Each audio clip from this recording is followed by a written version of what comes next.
Hey friends, Lainey here. So we have one final guest appearance for True Crime Cases with Lainey, and it's my friends John and Sean at Sins and Survivors podcast. They've agreed to do a full episode feed drop so you can learn about their podcast and hopefully go and support them.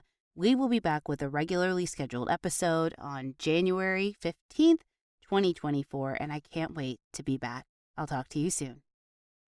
Hi there, fans and followers of True Crime Cases with Lainey. I'm Sean, and with me, as always, is the one and only John. I am the only John in the room. We're the hosts of Sins and Survivors, a Las Vegas true crime podcast, where we highlight cases involving domestic violence, examining patterns of abuse and red flags. Our goal is to raise awareness of resources available to victims of domestic abuse and remind survivors that they are not alone. Our friend Lainey is taking a well-deserved week off, and she'll instead be bringing you one of our recent episodes about a tragic missing person case in Las Vegas from 1994. For part 2 of this episode, and to explore more cases from Sin City, subscribe to Sins and Survivors on Apple Podcasts, Spotify, or wherever you get your podcasts. Join us as we share stories that will make you question everything you thought you knew about fabulous Las Vegas. What happens here happens everywhere.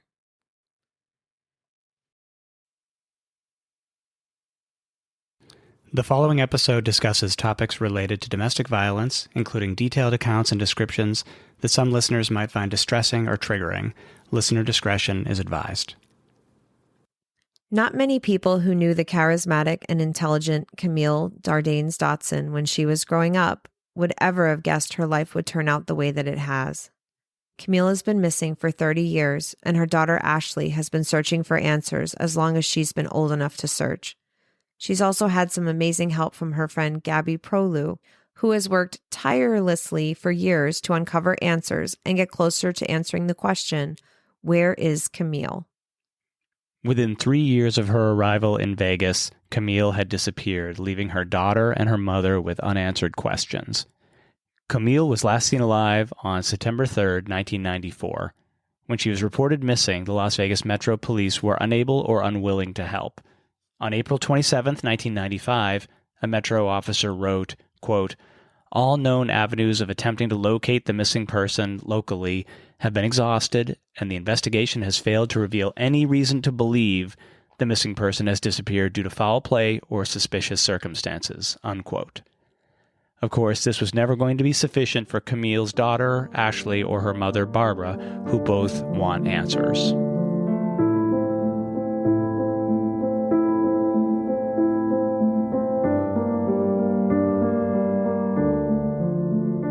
Hi, and welcome to Sins and Survivors, a Las Vegas true crime podcast where we focus on cases that deal with domestic violence. I'm your host, Sean, and with me, as always, is the one and only John. I am the only John in the room. This week's episode is a bit different. We're talking about the life and disappearance of Camille Dardanes Dotson, who was last seen in Las Vegas on September 3rd, 1994. I found this case when we were discussing how we wanted to cover a missing persons case locally and highlight another local incident that needs more media attention. Ashley, Camille's daughter, and Gabby have done years of research piecing together Camille's life. The two of them appeared on local Las Vegas news about 2 years ago, hoping to generate new leads about Camille's disappearance and prompt anyone who might have information about her disappearance to come forward. Gabby and Ashley have a list of potential suspects and information on the different places Camille has lived while she was in Vegas, people that she may have known, places she worked, etc.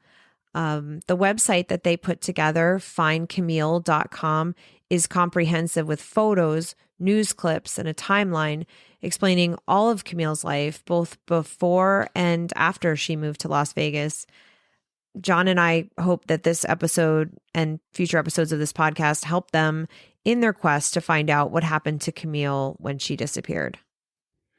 Camille Dardanes Dotson was 30 years old on September 2nd, 1994, when she was arrested and booked into the Clark County Detention Center in downtown Las Vegas. After posting bail, she was released the next day and was seen exiting the facility and walking down Casino Center Boulevard. Her return hearing date was September 24th, 1994, but by all accounts, Camille never showed, making September 3rd, 1994 the last verified time anyone saw her alive. Her daughter, Ashley, was only 7 years old at the time. Ashley was living with her grandmother, Barbara, Camille's mom, in the Chicago area because Camille's life had entered a downward spiral. When they hadn't heard from Camille in a while, they hoped that maybe she was in rehab or even in jail possibly.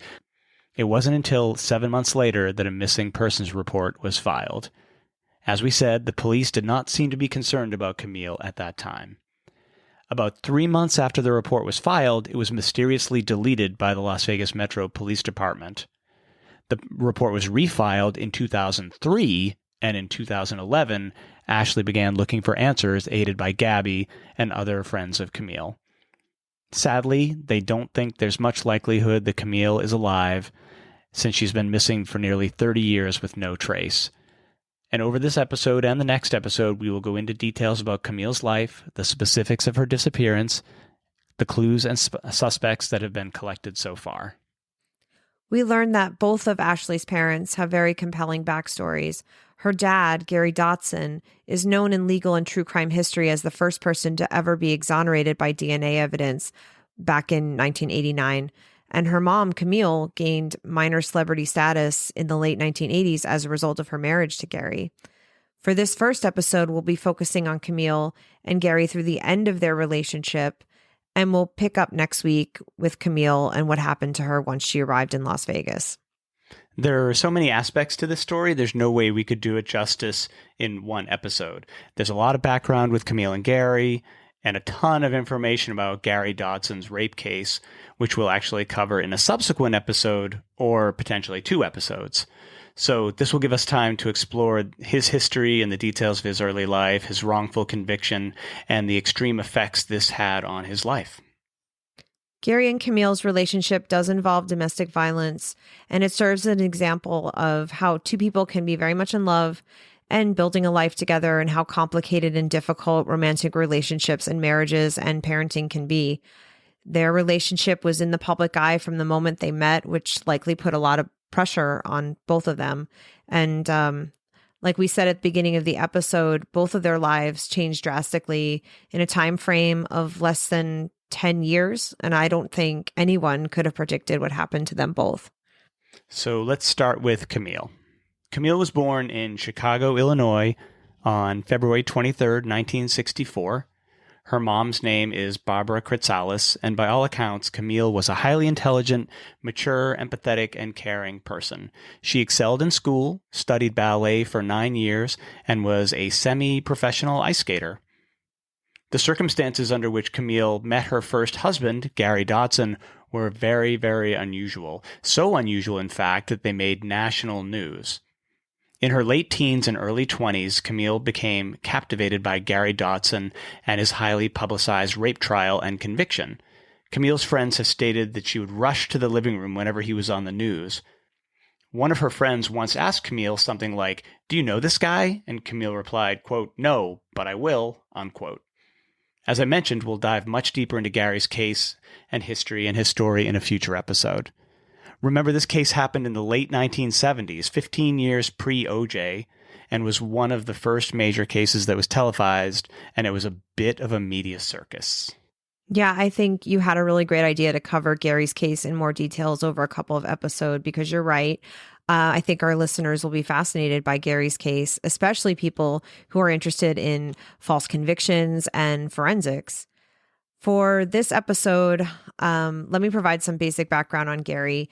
Gary Dotson was born on August 3rd, 1957. His case is heavily documented by the Northwestern Law School's Center on Wrongful Convictions because, as mentioned, his case became the first case of exoneration through DNA evidence. According to Northwestern, Gary was a high school dropout who grew up in a working-class suburb of Chicago. He lived with his mom and his 3 sisters. What happened to Gary was in 1977, he was accused of rape by a 16-year-old named Kathleen Crowell. At the time, Gary was 20 years old. Kathleen's story was very detailed and very convincing, and she had picked Gary out of a lineup. Gary ended up getting convicted of the rape in 1979, and this was based largely on Kathleen's own testimony and forensic testimony about the blood typing of a semen stain, and those forensic findings were later proven false through more high-tech DNA testing. Gary always maintained his innocence, and he had several alibi witnesses. But as we mentioned, we'll go into this much more in a future episode with a lot more detail. In 1985, Kathleen formally recanted her story, admitting she had made the whole thing up. She was 16 years old, as I said. She was a foster kid, and she was afraid that the truth was that she thought she was pregnant by her boyfriend, that admitting that to her foster parents would have been a deal breaker for them. And so Kathleen became an advocate for Gary, apologizing, recanting, and working to get him released from prison where he had spent the previous 6 years. There was a lot of public outcry over Gary's conviction, with Kathleen, his accuser, and others wanting his conviction overturned. So he was granted a clemency hearing that was actually open to the public, and that hearing began on May 10th, 1985. So Camille, as we mentioned, she was quite taken with Gary and his case, and she wanted to be at the hearing. So she was thrilled that it was open to the public. So she, of course, went. And when she saw Gary, she walked up to him and gave him a white carnation. And this gesture made national headlines. And as a result of the 3-day hearing in June of 1985, Gary's sentence was commuted. Importantly, that's a lot different from a sentence being overturned or vacated. Essentially, he was still technically considered guilty by the state, but he was allowed to leave prison on parole as if he'd served his full prison sentence. So the two started dating shortly after they met, and Camille was quoted as saying that she never had any doubt that Gary was innocent and that, quote, "I've known a long time that I was in love," unquote. But at least one of Camille's friends, Sherry Miller, has been quoted as saying that it was, quote, "insane of her to meet him in the courtroom and give a bum like that the time of day," unquote. Kathleen, Gary's rape accuser turned advocate, continued in her support of him, and she actually secured a book deal to tell her story. And Kathleen was given an advance of $17,500, which she then gave to Gary, along with a promise that she would give him any additional proceeds from the book sales. The book was titled Forgive Me, and you definitely get the sense that Kathleen was really racked with guilt over what happened and leaned into trying to make things right with him. Gary said at one point that he doesn't blame her, he blamed the justice system for his wrongful conviction.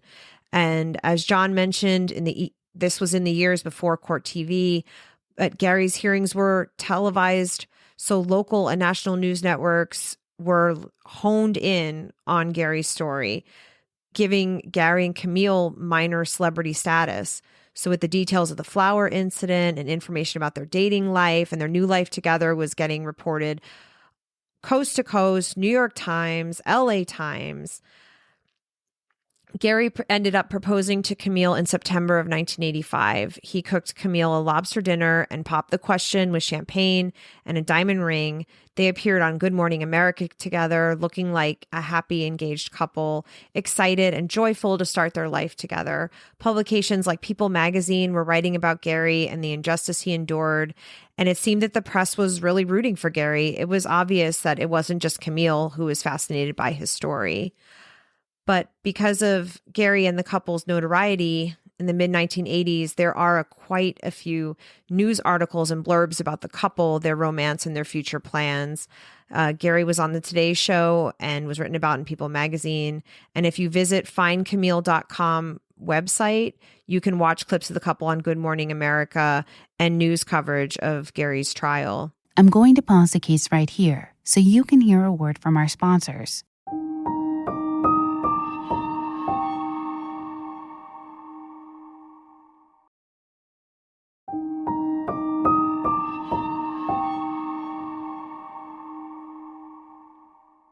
Shortly thereafter, they used part of the money Gary had received from Kathleen to elope to where else? Las Vegas. Of course they did. As a result of all this publicity, though, Gary's struggles over the next few years are very well documented. In the following months and years, Gary had more than a few brushes with the law. He was, in fact, arrested 5 times in the subsequent year or so. And remember that Gary also carried with him the stigma of being a convicted felon at this point because his sentence was commuted, it wasn't overturned or vacated. So really, he's only out on parole. And at first, things were going well for them. They had that $17,500, which is about $50,000 in 2023. And they were really kind of living it up. They rented a furnished apartment, and each of them got a new car. Gary was drinking heavily at the time, however, and in early 1986, they were evicted and moved back in with Gary's mother, Barbara, who still lived in the same place, that Chicago suburb where Gary grew up. He was struggling to find work and keep a job, and once the money from the book was spent, the couple was broke, and Camille was working as a waitress to help make ends meet. Then in January 1987, their only child, Ashley, was born. And during this time, Gary was arrested several times, as we mentioned, for offenses such as DUI, getting into bar fights, failure to report to his parole officer, and also domestic disturbances. On August 2nd, 1987, Camille and Gary had a serious fight. Gary and Camille took a 6-pack of beer and their daughter to the beach that Sunday afternoon and later met up with friends. In the car on the way home, Camille and Gary got into an argument. Baby Ashley was in the car, Camille was driving, and she stopped the car, reportedly in the middle of the street. Gary, who had been drinking, slapped or hit Camille as she tried to get out of the car. Gary then grabbed baby Ashley and fled down the street. Camille chased after them.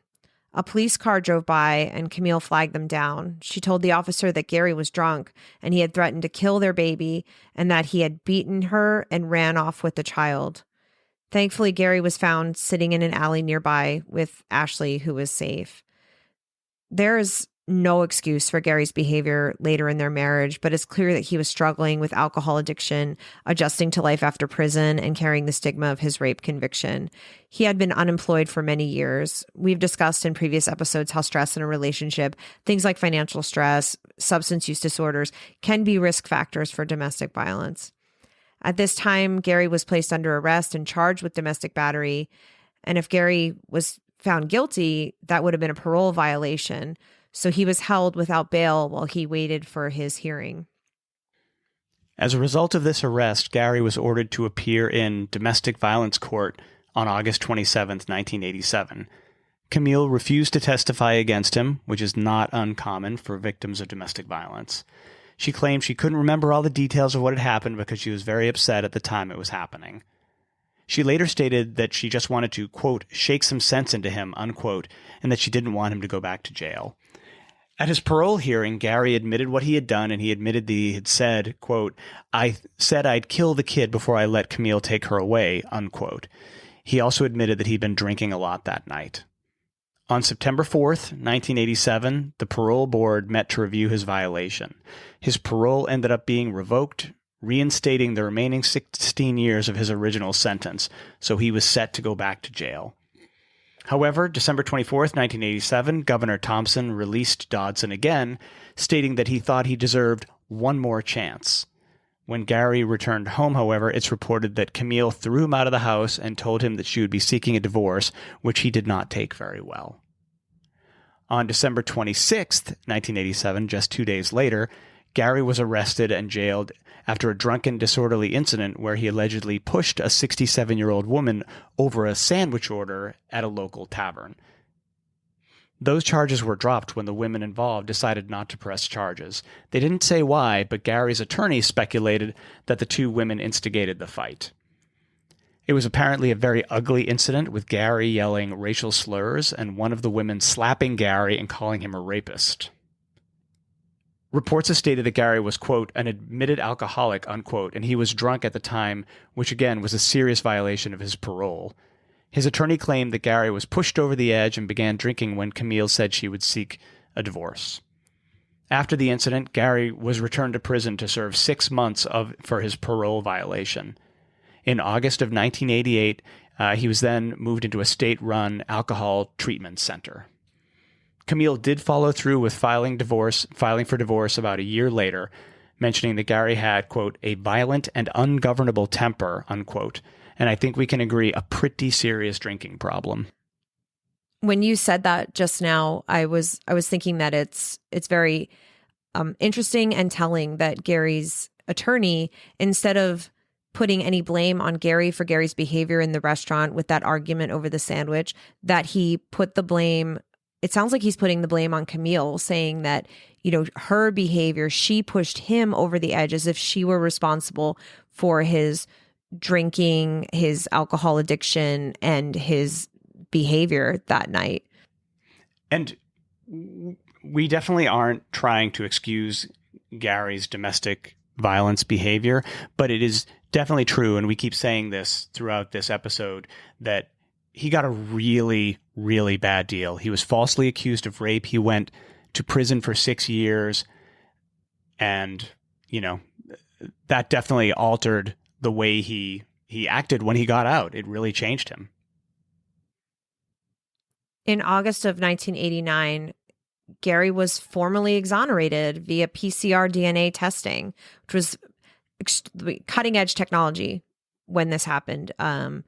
All the charges against him were formally dropped because the testing showed that he couldn't have been the source of the semen sample collected after Kathleen made her rape report.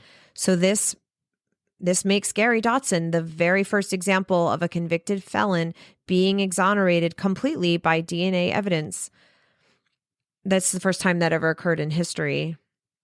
And afterwards, Gary had completed a year of treatment for alcohol abuse, but sadly, this wasn't the end of his problems. On September 18th, 1989, Gary was arrested at Camille's home for trespassing. Gary and Camille, they'd been separated, and she seemed to be in the process of relocating her life to Las Vegas, where her mom was living at the time. But she had an apartment in the Skokie area of Illinois. And according to the Cook County Sheriff, Camille and Gary have been working on repairing their relationship or reconciling in some way. And Camille gave Gary a key to her apartment. However, something must have happened because Camille asked Gary to give her the key back and he wouldn't.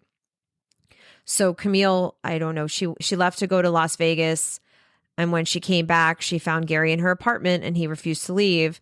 And he was then arrested for trespassing. And according to reporting, Gary posted bail and had a hearing scheduled for October 6, 1989. At that hearing, all the charges were dismissed because the judge found Camille was not present. She didn't show up for the hearing. However, it turned out that Camille was just running a little late. She was 9 minutes late to the hearing, but the judge had already dismissed the charges. And I said this before, but it's really clear that prison had an absolutely horrible effect on Gary, and he wasn't able to readjust to life on the outside.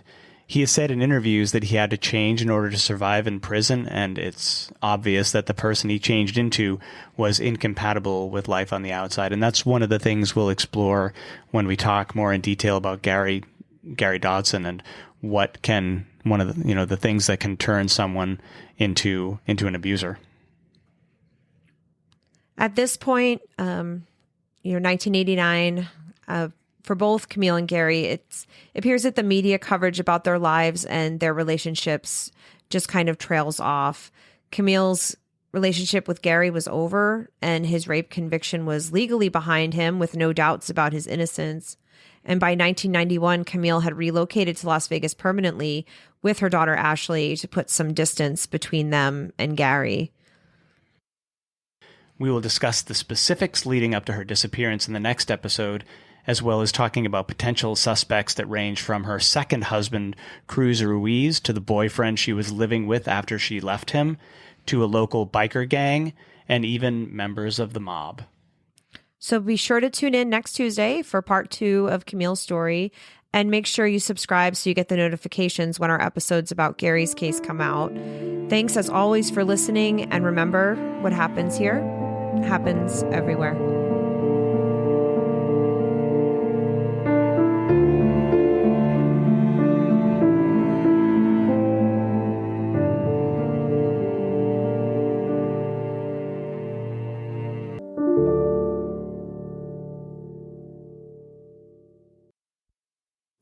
If you or someone you know is affected by domestic violence or is in need of support, please reach out to local resources or to the National Domestic Violence Hotline.